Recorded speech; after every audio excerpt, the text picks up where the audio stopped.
நானும் பள்ளிக்கல்வித்துறை அமைச்சர்களும் அவர்களும் உள்ளே வரும்பொழுது அண்ணன் செல்வ பிறந்தகை அவர்கள் இல்ல வேற ஒரு முன்னாடி வந்துட்டு ஒரு அவசர அழைப்புக்காக திரும்பி வந்து விடுகிறேன் என்று சொல்லிவிட்டு சென்றிருந்தார். அதன் பிறகு ஒவ்வொருத்தராக பேச ஆரம்பிச்சிட்டோம். கடைசி வரைக்கும் இவர் வரமாட்டார் போல இருக்கு. இவர் வருவாரா மாட்டாரா? நிகழ்ச்சிக்கு பத்திரிகை நண்பர்கள்லாம் தலைப்புகள்லாம் ரெடி பண்ணி உதயநிதி அப்செட், செல்வ பெருந்தகை ஆப்சென்ட், நிகழ்ச்சிக்கு தலைப்பெல்லாம் ரெடி பண்ணி வச்சிருந்தாங்க.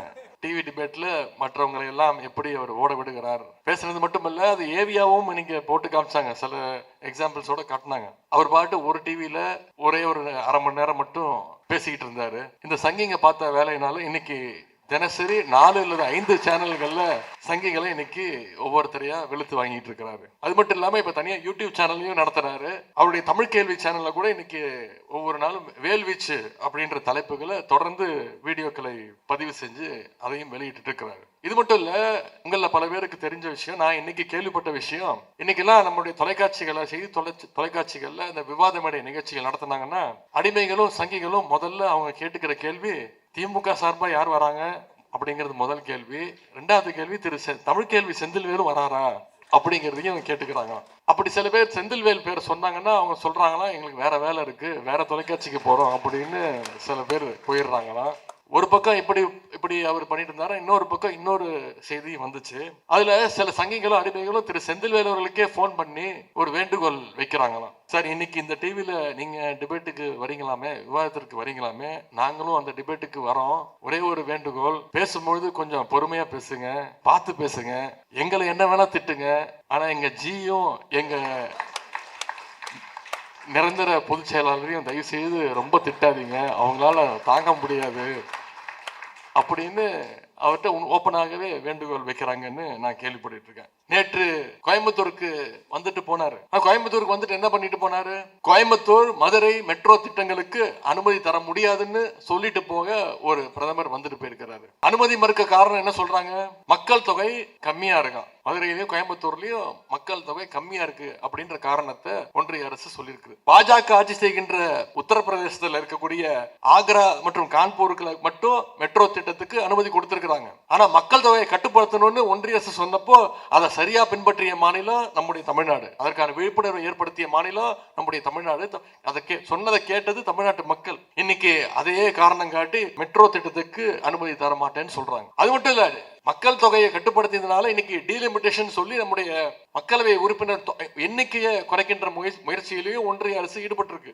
அது மட்டும் இல்ல, நேற்று பிரதமர் திரு மோடி அவர்கள் பேசும்பொழுது பேசுறாரு, அவரால் தமிழ் படிக்காம போயிடுச்சு, தமிழ் படிக்க முடியாம போயிடுச்சு அப்படின்னு ரொம்ப ஃபீல் பண்ணி திரு மோடி அவர்கள் பேசியிருக்கிறார். நான் அவரை பார்த்து கேட்கிறேன், ஒரு பக்கம் தமிழ் மேல அக்கறை இருக்கிற மாதிரி நாடகம் போடும் நீங்க, இன்னொரு பக்கம் நம்முடைய பிள்ளைகள் தமிழ் படிக்க கூடாதுன்னு இந்தி சமஸ்கிருதத்தை திணிக்க முயற்சி பண்றீங்களே, இது எந்த விதத்துல நியாயம்?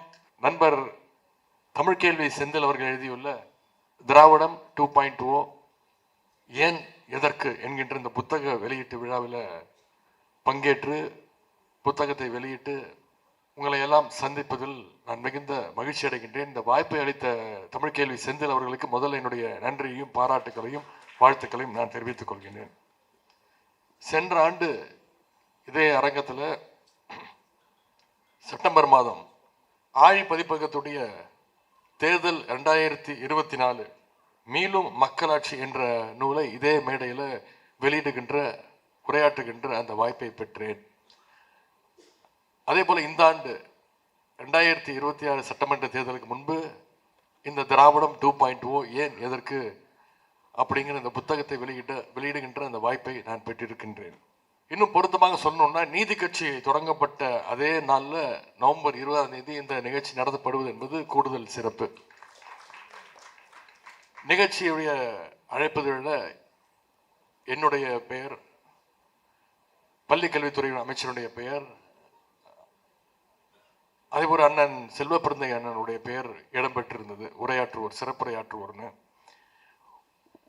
நானும் பள்ளி கல்வித்துறை அமைச்சர்களும் அவர்களும் உள்ளே வரும்பொழுது அண்ணன் செல்வ பிறந்தகை அவர்கள் இல்லை, வேற ஒரு முன்னாடி வந்துட்டு ஒரு அவசர அழைப்புக்காக திரும்பி வந்து விடுகிறேன் என்று சொல்லிவிட்டு சென்றிருந்தார். அதன் பிறகு ஒவ்வொருத்தராக பேச ஆரம்பிச்சிட்டோம். கடைசி வரைக்கும் இவர் வரமாட்டார் போல இருக்கு. இவர் வருவாரா மாட்டாரா நிகழ்ச்சிக்கு? பத்திரிகை நண்பர்கள்லாம் தலைப்புகள்லாம் ரெடி பண்ணி உதயநிதி அப்செட், செல்வ பெருந்தகை ஆப்சென்ட், நிகழ்ச்சிக்கு தலைப்பெல்லாம் ரெடி பண்ணி வச்சிருந்தாங்க. கடைசியில அவரும் வந்து அதற்கும் வழி இல்லாமல்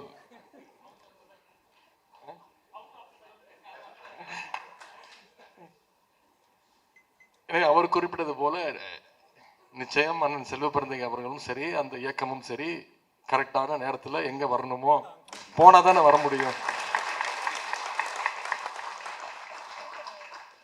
நிகழ்ச்சிக்கு அவர் வந்தோடனே சொன்னாரு, மன்னிக்கணும் நான் லேட்டா வந்துட்டேன்னு. நான் சொன்ன மன்னிக்கணும், நான் சீக்கிரம் வந்துட்டேன், நீங்க என்னை விட சீக்கிரமா வந்துட்டு போயிட்டீங்க, இருந்தாலும் கரெக்டான நேரத்திற்கு வந்துட்டீங்க. நீங்க வர்ற அந்த 5 நிமிஷத்தை எங்களுடைய மாவட்ட செயலாளர் மேனேஜ் பண்ணிட்டாரு. அவருக்கு தான் இருக்கிறதுல மிகப்பெரிய சவால். இருந்தாலும் வந்ததற்கு சரியான நேரத்திற்கு அவர் வந்து விட்டார். இப்படி ஒரு சிறப்பான நிகழ்ச்சியில கலந்து கொள்வது உண்மையாகவே எனக்கு கூடுதல் பெருமை. இன்னைக்கு நான் சொன்னது போல இந்த நீதி கட்சி தொடங்கப்பட்ட அதே நாளில் இந்த நிகழ்ச்சி நடந்து கொண்டிருக்கிறது. ஒரு கொள்கை 100 வருஷத்துக்கு மேல நினைச்சு நிற்குதுன்னா அது எப்படிப்பட்ட கொள்கையா இருக்கணும்னு நாம நினைச்சு அதை பெருமைப்படணும். கொள்கை மட்டுமல்ல, இந்த இயக்கமும் சரி, இந்த கொள்கையும் சரி, 100 வருஷமா அது மக்கள் செல்வாக்குள்ள ஒரு இரும்பு கோட்டையாகவும் இன்னைக்கு நம்முடைய திராவிட முன்னேற்ற கழகமும், திராவிடர் கழகமும், நம்முடைய கொள்கையும் இன்னைக்கு திகழ்ந்து கொண்டிருக்கிறது. அப்படிப்பட்ட இந்த இரும்பு கோட்டையில எப்படியாச்சும் ஒரு சின்ன விரிசல் ஏற்பட்டுறாதான்னு சங்கிகள்லாம் இன்னைக்கு காத்துக்கிட்டு இருக்கிறாங்க. அவங்களையெல்லாம் இன்னும் மேல பதற வைக்கின்ற ஒரு புத்தகம் தான் திரு செந்தில்வேல் எழுதியிருக்கக்கூடிய அந்த திராவிடம் 2.0 ஏன் எதற்கு என்ற அந்த புத்தகம். புத்தக வெளியீட்டு விழாவில் கலந்திருக்கிறேன். துறை முதலமைச்சராக மட்டுமல்ல, கழகத்துடைய இளைஞரணி செயலாளராக மட்டுமல்ல, அதை விட இன்னொரு பெரிய பெருமை இருக்கு. நானும் ஒரு பதிப்பாளர் அப்படிங்கிற முறையில் இந்த நிகழ்ச்சியில நான் கலந்து கொண்டிருக்கிறேன். இளைஞரணி சார்பாக கலைஞருடைய நூற்றாண்டு சென்றவரோட அந்த முத்தமிழர் பதிப்பகத்தை துவங்கணும். பல புத்தகங்களை வெளியிட்டிருக்கிறோம். சமீபத்தில் உங்களில் பல பேர் கலந்துகிட்டு இருப்பீங்க, கேள்விப்பட்டிருப்பீங்க. வள்ளுவர் கோட்டத்தில் அறிவு திருவிழான்னு ஒரு மிகப்பெரிய நிகழ்ச்சியை நடத்தி காட்டினோம். 9 நாட்கள் நடந்த நிகழ்ச்சி.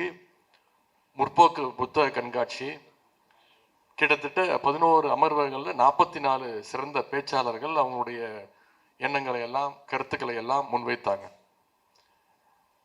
எனவே நானும் ஒரு பதிப்பாளர் என்கின்ற முறையில் இந்த நிகழ்ச்சியில் கலந்து கொண்டது எனக்கு கூடுதல் சந்தோஷம். அந்த விழாவில் காலத்தின் நிறம் கருப்பு சிவப்பு அப்படின்ற புத்தகத்தையும் நாங்கள் வெளியிட்டோம். புத்தக கண்காட்சியும் நடைபெற்றது. ஏராளமான அரசியல் புத்தகங்களும் அதில் இடம்பெற்றுச்சு. அதற்கு அடித்தளமாக இருந்தது முத்தமிழர் பதிப்பகம். அதே போல இந்த சீதை பதிப்பகத்தார் அவங்களுக்கும் இந்த நேரத்தினுடைய பாராட்டுகள், என்னுடைய வாழ்த்துக்கள். ஏன்னா என்னுடைய முதல் புத்தக வெளியீட்டு விழாவை நடத்தினது சீதை பதிப்பகத்தார் தான். அவங்க வெளியிட்ட ஒரு புத்தகம் தான். 2020ஆம் ஆண்டு பெரியார் திடலில் திருவல்லிக்கேணி முதல் திருவாரூர் வரை அப்படிங்கிற ஒரு புத்தகத்தை நான் வெளியிட அண்ணன் சுபவி அவர்கள் பெற்றுக்கொண்டார்கள். இன்றைக்கு கிட்டத்தட்ட 5 வருடங்களுக்கு பிறகு அதே சீதை பதிப்பகத்தார் வெளியிடுகின்ற புத்தக வெளியீட்டு விழாவிலே கலந்து கொள்வது எனக்கு கூடுதல் பெருமை. இந்த புத்தகத்திற்கு நம்முடைய தலைவர் அவர்கள் அணிந்துரை எழுதியிருக்கிறாங்க. அது ஒரு குறிப்பிட்டு எழுதியிருக்கிறார். 2026 தேர்தல் களத்தில் நம்முடைய கழகத்தினருக்கு போர்வாலாகவும் கேடயமாகவும் இந்த நூல் நிச்சயமாக பயன்படும் அப்படின்னு புகழ்ந்து எழுதியிருக்கிறாங்க. தலைவர் அவர்கள் சொல்லியிருக்கிறார். 100க்கு 100 உண்மை. ஏன்னா திரு செந்தில்வேல் அவர்கள் திராவிடத்தை காக்கின்ற வேலாகவும் வாளாகவும் ஒரே நேரத்தில் செயல்பட்டு கொண்டிருக்கிறார். பேசும்பொழுது இங்கே பேசிய அனைத்து பேச்சாளர்களும் சொன்னதுதான், டிவி டிபேட்ல மற்றவங்களை எல்லாம் எப்படி அவர் ஓட விடுகிறார். பேசுறது மட்டுமல்ல, அது ஏவியாவும் இன்னைக்கு போட்டு காமிச்சாங்க, சில எக்ஸாம்பிள்ஸோட காட்டினாங்க. அவர் பாட்டு ஒரு டிவியில ஒரே ஒரு அரை மணி நேரம் மட்டும் பேசிக்கிட்டு இருந்தாரு. இந்த சங்கிங்க பார்த்த வேலையினால இன்னைக்கு தினசரி 4 அல்லது 5 சேனல்கள்ல சங்கிகளை இன்னைக்கு ஒவ்வொருத்தரையா வெளுத்து வாங்கிட்டு இருக்கிறாரு. அது மட்டும் இல்லாம இப்ப தனியா யூடியூப் சேனல்லையும் நடத்துறாரு. அவருடைய தமிழ் கேள்வி சேனல்ல கூட இன்னைக்கு ஒவ்வொரு நாளும் வேல்வீச்சு அப்படின்ற தலைப்புகளை தொடர்ந்து வீடியோக்களை பதிவு செஞ்சு அதையும் வெளியிட்டு இருக்கிறாரு. இது மட்டும் இல்ல, உங்கள பல பேருக்கு தெரிஞ்ச விஷயம், நான் இன்னைக்கு கேள்விப்பட்ட விஷயம், இன்னைக்கெல்லாம் நம்முடைய தொலைக்காட்சிகளை செய்தி தொலைக்காட்சிகள்ல இந்த விவாத மேடை நிகழ்ச்சிகள் நடத்தினாங்கன்னா அடிமைகளும் சங்கிகளும் முதல்ல அவங்க கேட்டுக்கிற கேள்வி, திமுக சார்பா யார் வராங்க அப்படிங்கிறது முதல் கேள்வி. 2வது கேள்வி, தமிழ் கேள்வி செந்தில்வேலும் வராரா அப்படிங்கிறதையும் அவங்க கேட்டுக்கிறாங்க. அப்படி சில பேர் செந்தில்வேல் பேர் சொன்னாங்கன்னா அவங்க சொல்றாங்களா, எங்களுக்கு வேற வேலை இருக்கு, வேற தொலைக்காட்சிக்கு போறோம் அப்படின்னு சில பேர் போயிடுறாங்களா. ஒரு பக்கம் இப்படி அவர் பண்ணிட்டு இருந்தாரா, இன்னொரு பக்கம் இன்னொரு செய்தி வந்துச்சு. அதுல சில சங்கிகளும் அடிமைகளும் திரு செந்தில்வேல் அவர்களுக்கே போன் பண்ணி ஒரு வேண்டுகோள் வைக்கிறாங்களாம். சார், இன்னைக்கு இந்த டிவியில நீங்க டிபேட்டுக்கு வரீங்களாமே, விவாதத்திற்கு வரீங்களாமே, நாங்களும் அந்த டிபேட்டுக்கு வரோம். ஒரே ஒரு வேண்டுகோள், பேசும்பொழுது கொஞ்சம் பொறுமையா பேசுங்க, பார்த்து பேசுங்க, எங்களை என்ன வேணா திட்டுங்க, ஆனா எங்க ஜியும் எங்க நிரந்தர பொதுச் செயலாளரையும் தயவு செய்து ரொம்ப திட்டாதீங்க, அவங்களால தாங்க முடியாது அப்படின்னு அவர்கிட்ட ஓப்பனாகவே வேண்டுகோள் வைக்கிறாங்கன்னு நான் கேள்விப்பட்டு இருக்கேன். டிவி டிபேட்ல மட்டும் இல்லாம இன்னைக்கு மேடை பேச்சு, பட்டிமன்றங்கள், மக்கள் மன்றம்னு எல்லாத்துலேயும் முத்திரை பதிக்கக்கூடியவர் தான் திரு செந்தில்வேல் அவர்கள். இன்னைக்கு அவர் புத்தகத்தையும் வெளியிட்டிருக்கிறார். அவருக்கு நாம் அனைவரும் சேர்ந்து நம்முடைய பாராட்டுகளையும் வாழ்த்துக்களையும் அன்பையும் நான் தெரிவித்துக் கொள்கின்றேன். அவருடைய அந்த தீவிர கொள்கை, அதன் காரணமாகத்தான் இளைஞரணியினுடைய, திராவிட முன்னேற்ற கழகத்துடைய இளைஞரணியுடைய பயிற்சி பாசறை கூட்டங்களுக்கு அவரை தொடர்ந்து நாங்கள் பயன்படுத்திட்டு இருக்கிறோம். அதேபோல இளைஞரணியின் சார்பாக சென்ற வருடம் கலைஞருடைய 100ஆண்டுக்காக தலைவர் அவர்கள் 100 இளம் பேச்சாளர்களை தேர்ந்தெடுத்து கொடுக்க சொன்னாங்க. தமிழ்நாடு முழுக்க பேச்சு போட்டி நடத்தி அதுல நடுவர்கள் குழுவில் திரு செந்தில்வேல் அவர்களும் இடம்பெற்று இன்னைக்கு சிறந்த 200 இளம் பேச்சாளர்களை அவர் கண்டெடுத்து கொடுத்திருக்கிறார். இந்த நூலில் உள்ள முதல் கட்டுரையினுடைய தலைப்பே தமிழ்நாட்டுடைய வழிகாட்டி, இந்தியாவுடைய திசை காட்டி அப்படின்னு நம்முடைய கழக தலைவரை பற்றி அவர் எழுதியிருக்கிறார். இன்னைக்கு நம்முடைய கழக தலைவர் அவர்கள் தமிழ்நாட்டுக்கு மட்டும் வழிகாட்டியாக அல்ல, பாஜகவை எப்படி எதிர்கொள்ளணும்னு இன்னைக்கு இந்தியாவில் இருக்கக்கூடிய அனைத்து எதிர்கட்சிகளுக்கும் ஒரு எடுத்துக்காட்டாக நம்முடைய கழக தலைவர்கள் வழங்கி கொண்டிருக்கிறார். அதே மாதிரி திராவிட மாடல் அரசுடைய ஒவ்வொரு திட்டங்களும் இன்னைக்கு இந்தியாவிலேயே முன்மாதிரி திட்டங்களாக, எக்ஸாம்பிள் திட்டங்களாக நம்ம செயல்படுத்திட்டு இருக்கோம். உதாரணத்திற்கு முதலமைச்சருடைய காலை உணவு திட்டம். முதலமைச்சர் அவர்கள் ஒரு ஆய்வுக்காக ஒரு பள்ளிக்கூடத்திற்கு போறாரு. அங்க ஒரு குழந்தை சோர்வா நின்றுட்டு இருக்காங்க, ஒரு சின்ன பையன். அந்த பையன்கிட்ட கேட்கிறாரு முதலமைச்சர், என்ன தம்பி என்னாச்சுன்னு. அந்த பையன் சொல்றான், ஐயா நான் காலையிலேருந்து சாப்பிடல, பசியில இருக்கேன் அப்படின்னு. அந்த பையன் சொன்னோடனே நம்முடைய முதலமைச்சர் உத்தரவு போடுறாரு, இனிமே அரசு பள்ளிகளில் 1ஆம் வகுப்புலேருந்து 5ஆம் வகுப்பு வரை படிக்கக்கூடிய அனைத்து குழந்தைகளுக்கும் முதலமைச்சர் காலை உணவு திட்டம். காலையில வந்தோடனே முதல்ல தரமான உணவு, அதன் பிறகு தரமான கல்வி. அந்த திட்டத்தை விரிவுபடுத்துறோம்.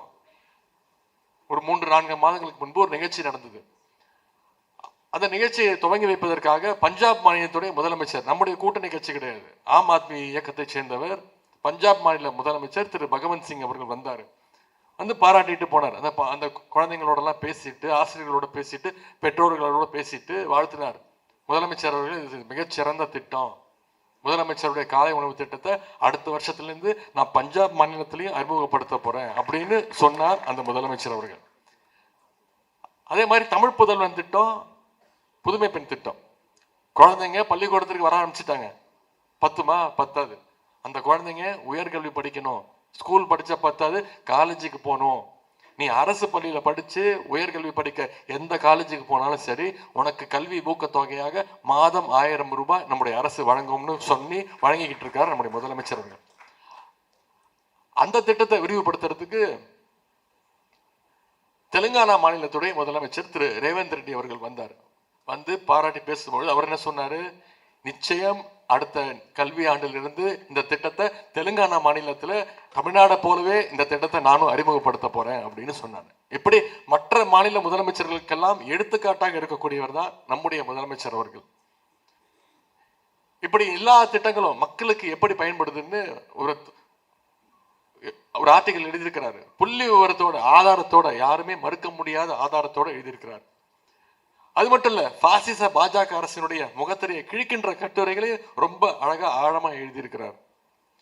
மோடி அரசு இந்திய பொருளாதாரத்தை எப்படி சீரழிச்சிருக்குங்கிறத ஆதாரத்தோடு எழுதியிருக்கிறார்.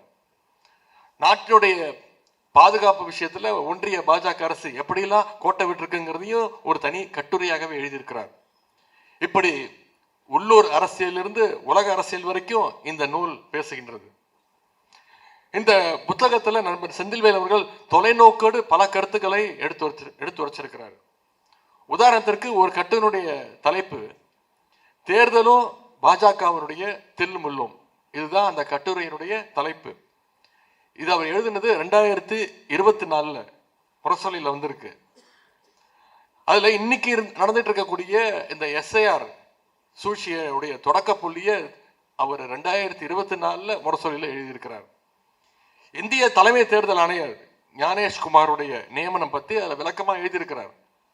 ஞானேஷ்குமார் அவர்கள் இந்திய தலைமை தேர்தல் ஆணையராக வர்றதுக்கு முன்னாடி என்னவா இருந்திருக்கிறாரு, ஒன்றிய அமைச்சர் அமித்ஷாவுடைய பொறுப்பில் இருந்த கூட்டுறவு அமைச்சகத்துடைய ஒரு செயலாளராக இருந்திருக்கிறார் திரு ஞானேஷ்குமார் அவர்கள். இன்னைக்கு அவருடைய தலைமையில தேர்தல் ஆணையம் பண்ற சதிகளையும் சூழ்ச்சிகளையும் இன்னைக்கு ஒட்டுமொத்த நாடும், குறிப்பா தமிழ்நாட்டு மக்கள் கூர்ந்து கவனிச்சிட்டு இருக்கிறாங்க. தேர்தல் அமைப்புங்கிறது, தேர்தல் ஆணையங்கிறது ஒரு சுதந்திரமான அமைப்பு. ஆனா இன்னைக்கு அது பாஜகவுடைய கைப்பாவையாக ஒட்டுமொத்தமா மாறி செயல்பட்டு கொண்டிருக்கிறது. இந்த கட்டுரையில திரு செந்தில்வேல் எழுதியிருக்கிறாரு, மோடியினுடைய ஆட்சியில அமலாக்கத்துறை, CBI, வருமான வரித்துறைன்னு ஜனநாயகத்துடைய அனைத்து முகமைகளையும் பாஜகவினுடைய ஒரு அங்கமாக பிரிவு போல செயல்பட தொடங்கியதை நாம் அறிவோம். அந்த குற்றச்சாட்டிற்கு தேர்தல் ஆணையமும் உள்ளாவது ஜனநாயகத்திற்கு மிகப்பெரிய ஒரு பேராபத்துன்னு திரு செந்தில்வேல் அவர்கள் அதில் குறிப்பிட்டிருக்கிறார். இன்னைக்கு அவர் சொன்ன அந்த பேராபத்துல இன்னைக்கு இந்த நாடே சிக்கி தவித்துக் கொண்டிருக்கிறது. SIR மூலமாக பாஜக எதிர்ப்பு வாக்குகளை எல்லாம் நீக்க முயற்சி எடுத்துக்கிட்டு இருக்கிறாங்க, செஞ்சுக்கிட்டு இருக்காங்க. பீகார்ல கண்கூட பார்த்திருக்கிறோம். குறிப்பா சிறுபான்மையினர், பெண்கள், ஒடுக்கப்பட்ட பிற்படுத்தப்பட்ட மக்களுடைய அந்த சமூக வாக்குகளை எல்லாம் நீக்க முயற்சி செஞ்சுக்கிட்டு இருக்கிறாங்க. இந்த மோசடி எதிர்த்து தான் இன்னைக்கு நம்முடைய கழக உடன்பிறப்புகள் நீங்க ஒவ்வொரு வாக்குச்சாவடியிலும் மக்களுக்காக, அவங்களுடைய ஓட்டுரிமைக்காக நாம போராடிக்கிட்டு இருக்கிறோம். ஆனா இங்க இருக்கக்கூடிய எதிர்கட்சி தலைவர் திரு எடப்பாடி பழனிசாமி அவர்கள் என்ன சொல்றாரு, SIRக்கு ஆதரவு தெரிவிக்கிறாரு. ஏன்னு கேட்டா திமுக எதிர்க்குது, அதனால நாங்க ஆதரிக்கிறோம் அப்படிங்கிறாரு. சுப்ரீம் கோர்ட்ல அதற்கு ஆதரவா வழக்கு தொடர்ந்து இருக்கிறாரு. பாஜகவுக்கு இன்னைக்கு நாடு முழுக்க பல மாநிலங்கள்ல அடிமைகள் இருக்கலாம், வாய்க்கலாம். ஆனா நம்ம ஊர்ல இருக்கிற மாதிரி அடிமைகள் மாதிரி, அதிமுக அடிமைகள் மாதிரி ஒரு கடைஞ்செடுத்த அடிமைகள் அவங்களுக்கு எந்த மாநிலத்திலையும் சிக்க மாட்டாங்க. அதனாலதான் பாஜகவுடைய நம்பர் 1 அடிமைகள் அவங்க தான் நிரூபிக்க திரு எடப்பாடி பழனிசாமி அவர்கள் இன்னைக்கு ஒரு வழக்கு தொடர்ந்திருக்கிறார். இந்த நேரத்தில் பேரறிஞர் அண்ணா சொன்ன ஒரு சின்ன கதையை, ஒரு உதாரணத்தை இங்க குறிப்பிட நான் விரும்புகின்றேன். திருவிழா கூட்டத்தில் ஒரு திருடன் பிக் பாக்கெட் அடிச்சதான், பணத்தை பறி கொடுத்தவன் ஐயோ திருடன் திருடன்னு கத்துறான். உடனே கொஞ்சம் பேர் அந்த திருடனை பிடிக்கிறதுக்கு ஒரு பக்கம் ஓடுவாங்க. அந்த கூட்டத்தில் திருடனே இன்னொரு திருடனை செட் பண்ணி வேடிக்கை பார்க்குற மாதிரி செட் பண்ணி வச்சிருப்பான். அந்த திருடன் எல்லாரையும் டைவர்ட் பண்ணணும்னு திருடன் இந்த பக்கம் ஓடனா அப்படின்னு எல்லாரையும் டைவர்ட் பண்ணுவான், மக்களை திருப்பி விடுவான். இதனால அந்த திருடன் எஸ்கேப் ஆகிறதுக்கு அவன் வழிவகுத்து கொடுப்பான். அந்த மாதிரி தான் இன்னைக்கு மக்களை திசை திருப்ப, வாக்குகளை திருடுவங்களை எல்லாம் தப்ப வைக்கிற வேலையை இந்த அடிமை கூட்டம் செஞ்சுக்கிட்டு இருக்கு. நான் சொன்ன முதல் திருட அதிமுக, இரண்டாவது திருட பாஜக தலைமையில் இயங்குகின்ற அந்த தேர்தல் ஆணையம். இந்த நூல்ல இருக்கக்கூடிய ஒவ்வொரு கட்டுரையும் எதிரிகளுடைய ஆயுதங்களை பிடுங்கி அவங்களே தாக்குற மாதிரி சிறப்பா எழுதியிருக்கிறார் திரு செந்தில்வேல் அவர்கள். இன்னொரு கட்டுரைக்கு இது தமிழ்நாடு, மோடி மஸ்தான் வேலைகள்லாம் இங்க செல்லாது அப்படின்னு தலைப்பிட்டு எழுதியிருக்கிறார். இந்த கட்டுரையில மிக முக்கியமான ஒரு தகவலை திரு செந்தில்வேல் அவர்கள் சொல்லியிருக்கிறார். சில மாதங்களுக்கு முன்னாடி பிரதமர் மோடி அவர்கள் கங்கை கொண்ட சோழபுரத்திற்கு அவர் எப்போ தமிழ்நாட்டுக்கு வந்தாலும் உங்களுக்கு தெரியும், வேட்டி சட்டையோட தான் வருவார். அங்க பேசுறப்போ சோழ மன்னர்களுக்கு ஒன்றிய அரசு சார்பாக சிலை வைப்போம் அப்படின்னு ஒரு கதை விட்டுட்டு போனார். ஆனா அவர் அன்னைக்கு குஜராத்தோடைய முதலமைச்சராக இருந்தப்போ தமிழ்நாட்டில இருந்து எடுத்துட்டு போன குஜராத் மியூசியத்தில் இப்ப வைக்கப்பட்டிருக்கக்கூடிய ராஜராஜ சோழன் மற்றும் அவருடைய மனைவியுடைய சிலைகளை தமிழ்நாடு அரசு திரும்ப கேட்டு தரமாட்டேன்னு சொன்னவர் தான் அன்னைக்கு முதலமைச்சராக இருந்த திரு மோடி அவர்கள். மக்களவை தேர்தல் அப்போ உங்களுக்கு தெரியும், ஞாபகம் இருக்கும், கிட்டத்தட்ட 8 வாட்டி தமிழ்நாட்டுக்கு வந்துட்டு போனார்.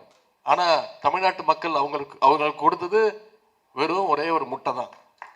இப்ப மீண்டும் திரு மோடி அவர்கள் சட்டமன்ற தேர்தல் வர்றதுனால வர ஆரம்பிச்சிருக்கிறாரு.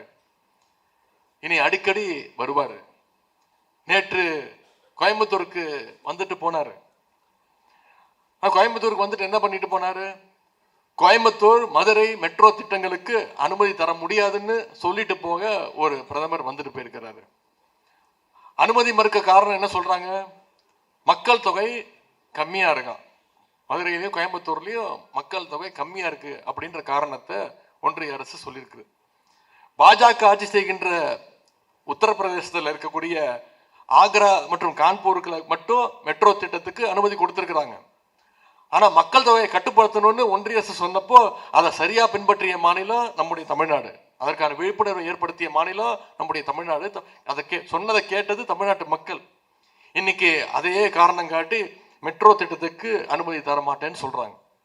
அது மட்டும் இல்ல, மக்கள் தொகையை கட்டுப்படுத்தியதுனால இன்னைக்கு டீலிமிட்டேஷன் சொல்லி நம்முடைய மக்களவை உறுப்பினர் எண்ணிக்கையை குறைக்கின்ற முயற்சியிலேயும் ஒன்றிய அரசு ஈடுபட்டிருக்கு.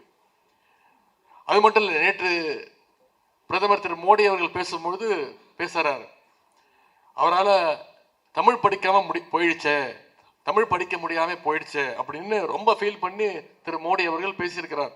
நான் அவரை பார்த்து கேட்கிறேன், ஒரு பக்கம் தமிழ் மேல அக்கறை இருக்கிற மாதிரி நாடகம் போடும் நீங்க, இன்னொரு பக்கம் நம்முடைய பிள்ளைகள் தமிழ் படிக்க கூடாதுன்னு இந்தி சமஸ்கிருதத்தை திணிக்க முயற்சி பண்றீங்களே, இது எந்த விதத்துல நியாயம்?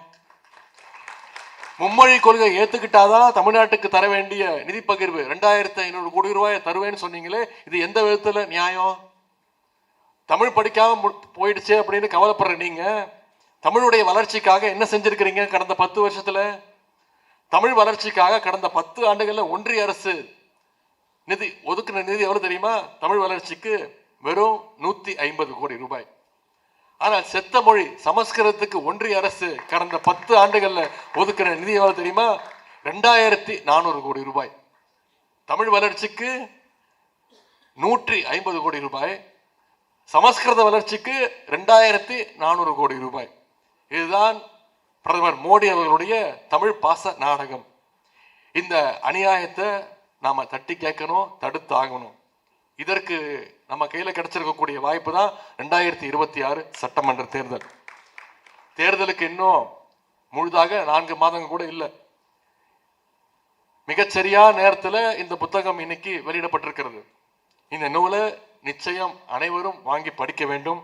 இதில் இருக்கக்கூடிய தகவல்களை மக்கள் கிட்ட நாம கொண்டு போய் சேர்க்க வேண்டும். ஃபேஸ்புக், வாட்ஸ்அப்னு சங்கிங்க எந்த அவதூறு பரப்பினாலும் அந்த அவதூறுகளை அடிச்சு நொறுக்க இந்த நூல் நிச்சயம் நமக்கு ஒரு துணையாக இருக்கும், ஒரு கைடாக இருக்கும். இந்த புக்கில் திராவிடம் 2.0 ஏன் எதற்குன்னு 2 கேள்விகள் இருக்கு. அதற்கான சரியான பதில்களை செந்தில்வேல் அவர்களே இந்த புத்தகத்தில் தெளிவா சொல்லியிருக்கிறார். இந்த நேரத்தில் ஒரே ஒரு விஷயத்தை மட்டும் சொல்லிக்கொள்ள விரும்புகின்றேன். 2ஆம் உலகப் போரின் பொழுது ஹிட்லருடைய படைகள் ஐரோப்பிய நாடுகளை ஒவ்வொன்றாக பிடித்து கொண்டே வந்தார்கள். ஹிட்லருடைய படை எப்ப வேணும்னாலும் இங்கிலாந்துக்குள்ள நுழையலாம் அப்படின்னு பயந்தாங்க எல்லாரும். அப்போ இங்கிலாந்துடைய பிரதமராக இருந்த வின்ஸ்டன் சர்ச்சில் அவர்கள் இங்கிலாந்து மக்களுடைய உணர்ச்சியை தட்டி எழுப்புகிற மாதிரி ஒரு உரையை நிகழ்த்தினார். We shall fight on the beaches, we shall never surrender அப்படின்னு அவர் பேசினார். அதாவது பாசிச சக்திகளை எதிர்த்து நாங்கள் கடற்கரையிலும் போராடுவோம், திறந்த வெளியிலும் போராடுவோம், ஊர்களிலும் தெருக்களிலும் போராடுவோம், நிலத்திலும் மலைகளிலும் போராடுவோம், போராடி கொண்டே இருப்போம் தவிர ஒருபோதும் நிச்சயமாக சரணடைய மாட்டோம் அப்படின்னு வின்ஸ்டன் சர்ச்சில் அவர்கள் பேசினார். வரலாற்று சிறப்புமிக்க இந்த உரையை இந்த மேடையில் நான் திருப்பி சொல்கின்றேன். பாசிஸ்டுகளுக்கு எதிராக நம்முடைய கழக உடன்பிறப்புகள் ஒவ்வொரு ஊரிலும் போராடுவார்கள், ஒவ்வொரு கிராமத்திலும் போராடுவார்கள், ஒவ்வொரு வாக்குச்சாவடியிலும் கழக உடன்பிறப்புகள் போராடுவார்கள். இந்த ஜனநாயக போர்ல நம்முடைய கொள்கை படை நிச்சயமாக வென்று காட்டும். தலைவர்கள் சொன்னது மாதிரி குறைந்தது 200 தொகுதிகளில் நம்முடைய இந்தியா கூட்டணி, மதச்சார்பற்ற முற்போக்கு கூட்டணி நிச்சயம் வென்று நம்முடைய தலைவர் அவர்கள் தொடர்ந்து 2வது முறையாக ஆட்சி அமைப்பார். அதற்கு நாம் அத்தனை பேரும் இன்றிலிருந்து உழைக்க வேண்டும் நான் கேட்டுக்கொள்கின்றேன். இன்றைக்கு இந்த புத்தகத்தில் எனக்கு பிடிச்ச இன்னொரு விஷயம், புத்தகத்துடைய சைஸ் வெறும் 124 பக்கம் தான். நிச்சயம் அனைவரும் சுலபமாக படிக்கக்கூடிய அளவில் இந்த புத்தகத்தை அவர் வடிவமைச்சிருக்கிறார். நாங்கள் சமீபத்தில் காலத்தின் நிறம் கருப்பு சிவப்புன்ற புத்தகத்தை வெளியிட்டோம் அறிவு திருவிழாவில். பார்த்தீங்கன்னா கிட்டத்தட்ட 1120 பக்கம். நானே இன்னும் முழுசா அதை படிக்கல. நேற்று ஒரு ஆலோசனை கூட்டம் வச்சிருந்தோம். இளைஞரணி மாநில துணை செயலாளர்கள், அந்த ஆலோசனை குழு எப்படி இந்த 9 நாள் நிகழ்ச்சிகள் எப்படி நடந்தது, எத்தனை புத்தகங்கள் புத்தக காட்சியில் விற்பனையானது அப்படின்னு பேசும்பொழுது அந்த குழுவினர் என்கிட்ட பகிர்ந்துக்கிட்டாங்க.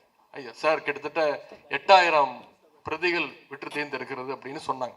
நான் அப்போ சொன்னேன், எத்தனை புத்தகங்கள் விற்றுதுங்கிறது முக்கியம் இல்லை, அது எத்தனை பேர் படித்தாங்கிறது தான் முக்கியம், எவ்வளோ படித்தாங்கிறது தான் முக்கியம் அப்படின்னு சொன்னேன். அதனால இந்த புத்தகத்தை இங்கே வந்திருக்கக்கூடிய அனைவரும் வாங்கி நிச்சயம் நீங்கள் படிக்க வேண்டும், இல்லைன்னா ஒரு பரிசாக மற்றவர்கிட்ட கொடுக்க வேண்டும். அதை படித்து அதில் இருக்கக்கூடிய கருத்துக்களை நீங்கள் பகிர வேண்டும். அது 1120 பக்கமாக இருந்தாலும் சரி, 124 பக்கமாக இருந்தாலும் சரி, இந்த மாதிரி நிறைய புத்தகங்களை நம்முடைய எழுத்தாளர்கள், நம்முடைய இளைஞர்கள் படிக்கணும், எழுதணும், வாங்கி அதை மக்கள்கிட்ட பகிர வேண்டும் நான் கேட்டுக்கொள்கின்றேன்.